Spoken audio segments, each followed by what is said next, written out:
नमस्कार। आज हम बात करने वाले हैं अकाउंटिंग की दुनिया के पहले और सबसे ज़रूरी कदम के बारे में। मतलब बिजनेस में होने वाले लेन देन को रिकॉर्ड कैसे किया जाता है। कह सकते हैं कि ये किसी भी बिजनेस की फाइनेंशियल स्टोरी लिखने का समझिए पहला चैप्टर है। तो आज के इस सफर में हम इन 5 पड़ावों से गुजरेंगे।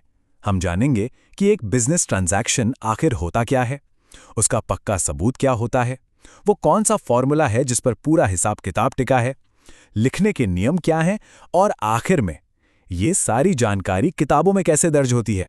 चलिए इसमें थोड़ा और गहराई से उतरते हैं। कभी सोचा है कि रोजाना हजारों लाखों लेन देन करने वाली बड़ी बड़ी कंपनियां भला हर एक रुपए का हिसाब कैसे रखती होंगी? ये कोई जादू नहीं है, बल्कि एक बहुत ही सिस्टमैटिक प्रोसेस है और आज हम उसी की नींव को समझने वाले हैं। तो सबसे पहले एकदम बेसिक से शुरू करते हैं। ये व्यापारिक सौदा या बिजनेस ट्रांजैक्शन आखिर है क्या? इसे एक बहुत ही सिंपल से एग्जाम्पल से समझते हैं। मान लीजिए 35,000 रुपए का एक कंप्यूटर खरीदा गया। तो ये जो हुआ ना, ये एक व्यापारिक सौदा है। क्यों? क्योंकि इसमें दो पार्टियों के बीच वैल्यू एक्सचेंज हो रही है। एक तरफ से पैसा जा रहा है और दूसरी तरफ से एक एसेट यानी कि कंप्यूटर आ रहा है। अब एक बड़ी मजेदार बात, हर सौदे के हमेशा दो पहलू होते हैं, एक देने वाला और एक लेने वाला। कंप्यूटर वाले केस में एक पार्टी ने कैश दिया और दूसरी ने कंप्यूटर। यही जो दोहरा असर है ना, यही अकाउंटिंग का सबसे बड़ा उसूल है। ठीक है, तो सौदा तो हो गया, पर इस बात का सबूत क्या है कि ये लेन देन सच में हुआ है? बस यहीं पर एंट्री होती है सोर्स डॉक्यूमेंट्स और वाउचर्स की। सोर्स डॉक्यूमेंट, जैसा कि नाम से ही पता चल रहा है, वो पहला कागजी सबूत होता है जो किसी ट्रांजैक्शन को सही ठहराता है। जैसे दुकान से मिली कैश की रसीद, कोई बिल या फिर एक चेक। ये उस सौदे का कच्चा सबूत है। अब उस सोर्स डॉक्यूमेंट के बेस पर एक फॉर्मल दस्तावेज बनता है जिसे कहते हैं वाउचर। एक अच्छे वाउचर में सारी जरूरी जानकारी होती है, जैसे फर्म का नाम, सही तारीख, एक सीरियल नंबर ताकि कोई गड़बड़ ना हो, साफ साफ लिखी हुई रकम और सबसे जरूरी बनाने वाले और ऑथराइज्ड व्यक्ति के साइन। तो सीधी सी बात है, नो प्रूफ नो एंट्री। चलिए अब इस पूरे सिस्टम के मैथमेटिकल बैकबोन को समझते हैं।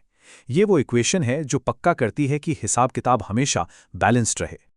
और ये है अकाउंटिंग का मूल समीकरण। एसेट्स हमेशा लायबिलिटीज और कैपिटल के जोड़ के बराबर होते हैं। आसान भाषा में कहें तो एक बिजनेस के पास जो कुछ भी है यानी उसके एसेट्स, वो या तो बाहर वालों का पैसा है यानी लायबिलिटीज, या फिर मालिक का खुद का पैसा है यानी कैपिटल। और ये इतना ज्यादा इंपॉर्टेंट है कि इसे बैलेंस शीट इक्वेशन भी कहते हैं। क्यों? क्योंकि यही वो समीकरण है जिस पर किसी भी कंपनी की पूरी बैलेंस शीट टिकी होती है, जो उसकी फाइनेंशियल हेल्थ का आईना है। याद रखिए, अगर दोनों साइड बराबर नहीं है, मतलब हिसाब में कहीं कोई गड़बड़ जरूर है।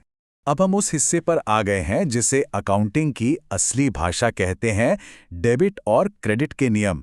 यहीं से सब कुछ तय होता है कि कौन सी रकम कहां और कैसे लिखी जानी है।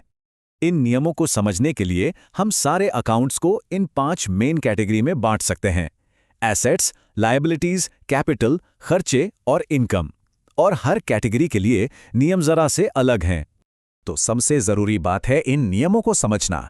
जरा ध्यान से देखिए, जब भी कोई एसेट या खर्चा बढ़ता है तो उसे डेबिट करते हैं, और जब भी कोई लायबिलिटी, कैपिटल या इनकम बढ़ती है तो उसे क्रेडिट किया जाता है। और अगर इनमें कमी आए तो बस नियम उल्टा हो जाता है। जैसे मान लीजिए कैश देकर फर्नीचर खरीदा, तो फर्नीचर जो कि एक एसेट है वो बिजनेस में आया यानी बढ़ा तो उसे डेबिट करेंगे, और कैश जो कि वो भी एक एसेट है वो बिजनेस से गया यानी कम हुआ तो उसे क्रेडिट करेंगे। बस यही वो गोल्डन रूल्स हैं जो अकाउंटिंग इक्वेशन को हमेशा हमेशा बैलेंस में रखते हैं। अच्छा, अब जब हम नियम जान गए हैं तो चलिए देखते हैं कि किसी ट्रांजैक्शन को रिकॉर्ड करने का पूरा प्रोसेस शुरू से लेकर आखिर तक काम कैसे करता है। सबसे पहला स्टेप है जर्नल में एंट्री। इसे आप बिजनेस की डायरी समझ सकते हैं, जहां हर सौदे को जैसे वो होता है डेट वाइज लाइन से लिख लिया जाता है।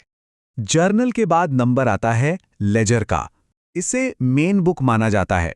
यहां जर्नल की सारी एंट्रीज को उनके टाइप के हिसाब से अलग अलग अकाउंट्स में छांटकर एक जगह इकट्ठा कर दिया जाता है। मतलब सारा कैश का हिसाब एक जगह, सारा फर्नीचर का हिसाब दूसरी जगह। और हाँ, ये दो प्रोसेस बहुत इंपॉर्टेंट हैं। जर्नल में लिखने के काम को कहते हैं जर्नलाइजिंग, और जर्नल से जानकारी को लेजर में ट्रांसफर करने के काम को कहते हैं पोस्टिंग। तो इस पूरी यात्रा को एक बार फिर से देखते हैं।